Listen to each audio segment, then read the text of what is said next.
اللہ رب العزت نے اس رات کی نماز کے اندر یہ رکھی ہوئی ہے کہ اس سے انسان کے دل کے اوپر غفلت کے پردے ختم ہوتے ہیں۔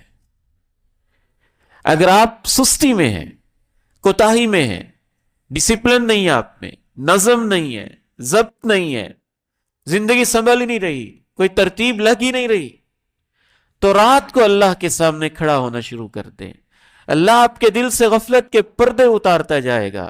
رسول اللہ صلی اللہ علیہ وسلم ارشاد فرماتے ہیں، من قام بعشر آیات لم یکتب من الغافلین، جو میری امت کا شخص رات کو اٹھ کے نماز میں صرف 10 آیتیں تلاوت کر لیتا ہے، اللہ کہتے ہیں اس کا نام غافلوں سے نکال دو،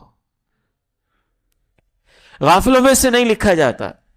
اور جو رات کی نماز میں 100 آیتیں پڑھ لیتا ہے، کتب من القانتین، اللہ فرشتوں سے کہتے ہیں اس کا نام خاص عبادت گزاروں میں لکھ دو۔ اور جو 1000 آیات رات اٹھ کے نماز میں پڑھ لیتا ہے، اللہ کہتے ہیں من المقنطرین، لکھ دو کہ اس نے تو بڑے خزانے اکٹھے کر لیے۔